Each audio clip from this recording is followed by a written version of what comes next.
Hello everyone, Adab Namaskar. Today is Sunday, May 25. Nice weather turned out. It was raining earlier, so feels like 12. Actual temperature is 14 degrees Celsius.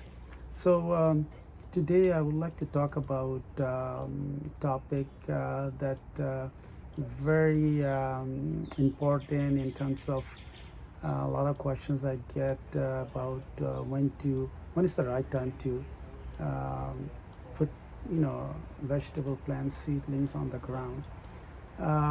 So it's there is no quick date, fixed date um, that we could say or predict because solely because of depending on the weather forecast, and it changes here in our temperate region, zone 6.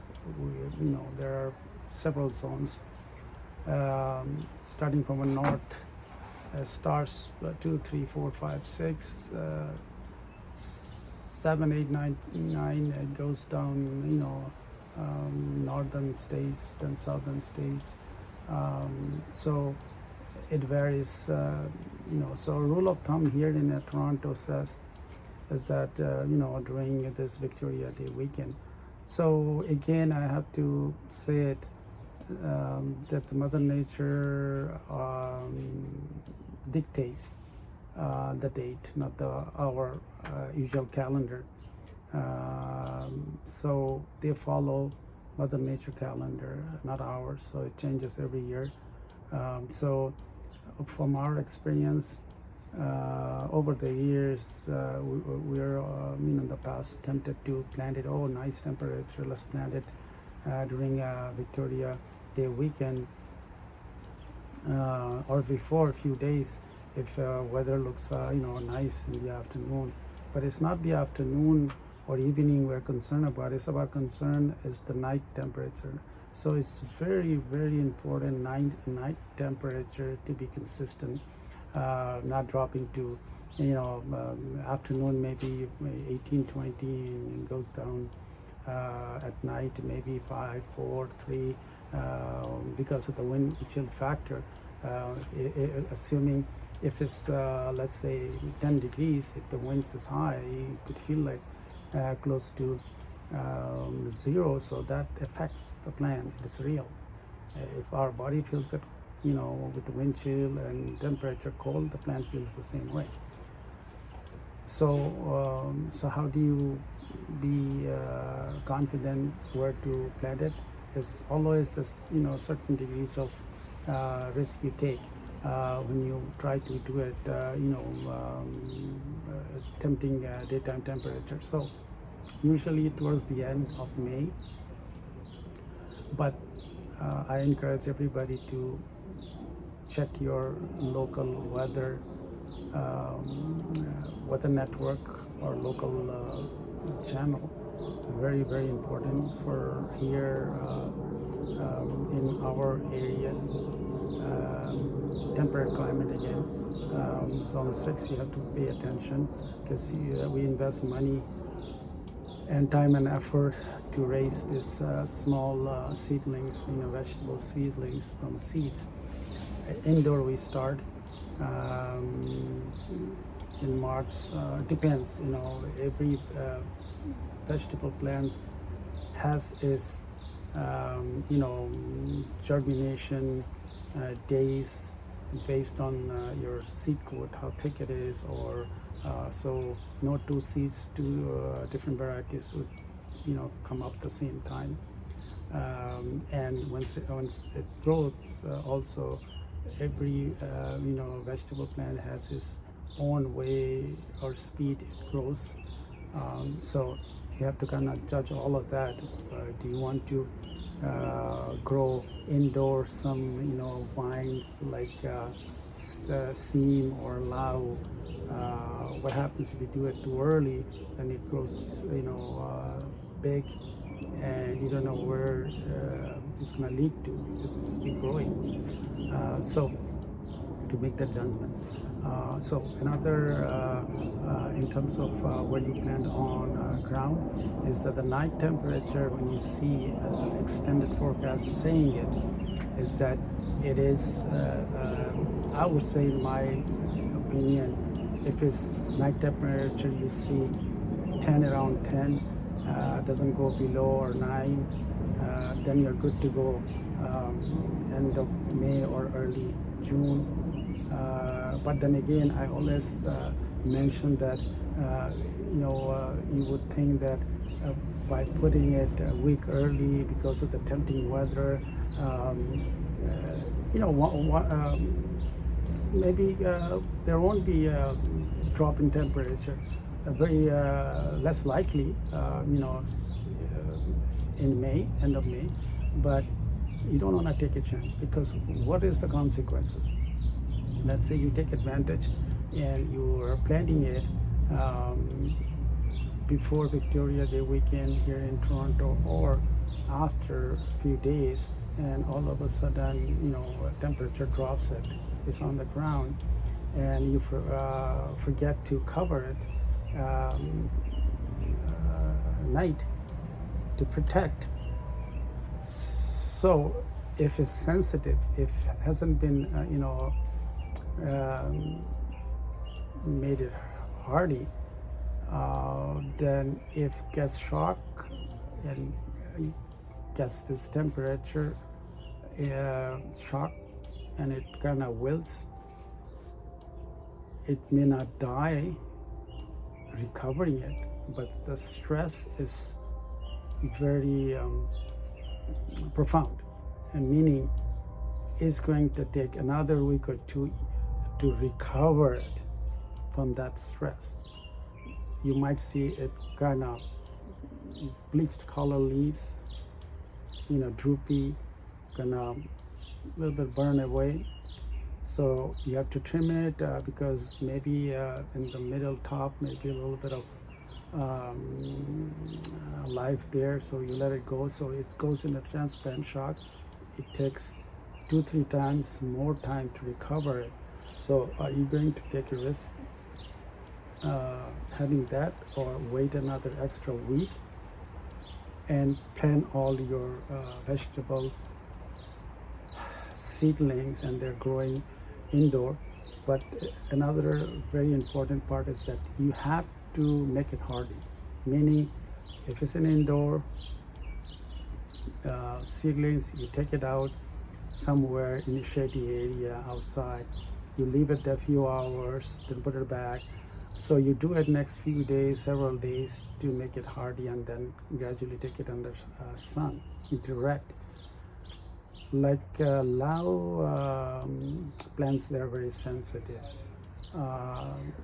Pepper, they're okay, but at the beginning they're all sensitive. You have to take it to gradual process of transitioning and make it hardiness subject to your outdoor environment. So if you make it hardy and then you put it in the ground, chances are they will come back, but they cannot tolerate whether you made it hardy or not. If the temperature goes down close to 0, then it's going to get shocked, definitely shocked. But recovery is extra time will recover if it survives. So don't be tempted, wait, but make their plans accordingly indoor, hygienic, way out. Some plants grow faster, and it's a science basically. When you have less sun, not you're substituting it for sun and growing something indoors, they tend to grow faster, especially shady areas. So you have to kind of understand all of that. So make sure you glue with your extended and daily temperature during this type of transition period.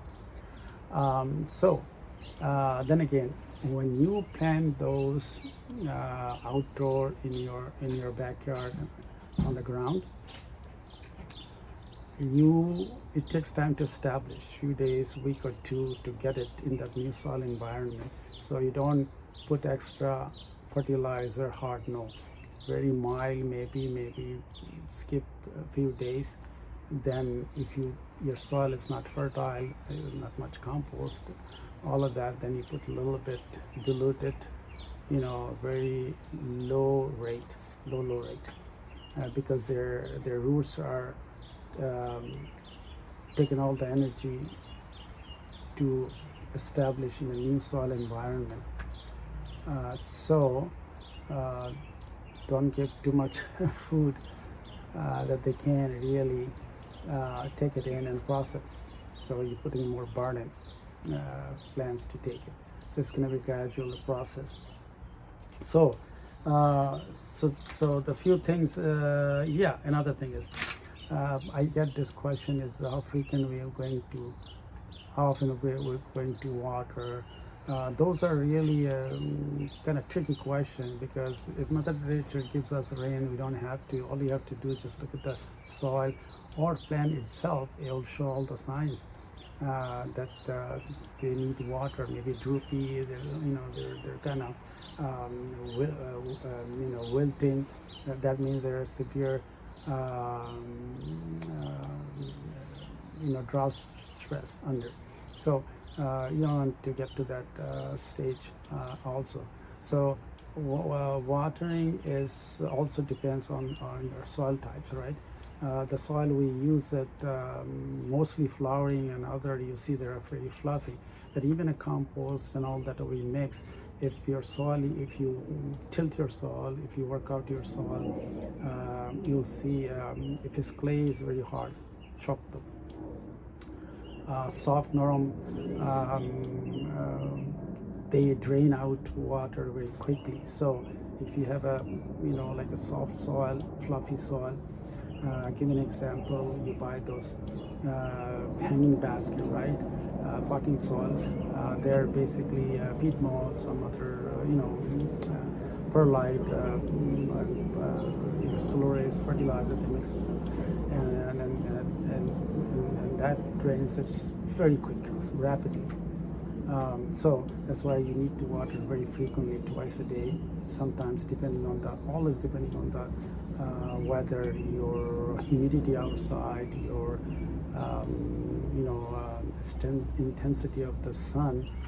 Because if you have a low humidity, dry, it's gonna dry out faster around the under the root zone, and everything else is going to evaporate. Not counting that roots absorbing it, but it would evaporate, because when I do garden vegetables, some vegetable plants, we don't mulch it, right? We don't put any covering it, so blanket or some sort that it would prevent from evaporating. And another idea is that always encourage to water in the morning, or not in the evening at all, because you encourage fungus growth, because the water stays there, and that leads to fungus activity. So evening is the bad time to do it. It stays on the leaves, and it encourages fungus growth. But if your plants are healthy, nice growing, that is just like everybody, like us. If we are, certain age, grow healthy, we tend to fight back any kind of disease, and plants the same way. If they're growing healthy, likely you're taking care of, good compost soil. If the soil is a little bit of hardy, you tend to loosen up. They call tilting. Allow more air around that root zone of those plants. So we do that, depending on how it crusty looking, soil around, and we kind of take our trowel and kind of loosen up. So it's a lot of work for sure. Consistency important. So that's watering thing. If you see needs it, you do it, but in a consistent fashion. Don't change your time here and there, maybe afternoon. So they're all adapted this plan to react certain ways. Consistency is good. What another I was gonna say topic is like when you see any of your vegetable plants, if you happen to see some branches they're dead or something problematic, you just cut up, sort of a prune it, anything, and so you'll do just fine. So anyway, so this is the lesson is that please night temperature consistent, then you plan. And if you do plan, something happens, you prepare ahead, have something ready to cover it, overnight, based on when it's gonna raise up temperature, whatever. So once it gets shot, it'll difficult to recover. If they do recover, it takes a few weeks to recover. So since we have a longer daylight hours, it compensates for those losses. Quickly it grows. Once you play in June first week, whatever, you'll see it catches up. So anyways, good luck, happy gardening, take care, enjoy it. Unfortunately, life is a one-way street, so enjoy it, make memories. All the best. Next time we'll come up with some different interesting topic. You may like it. Take care. God bless.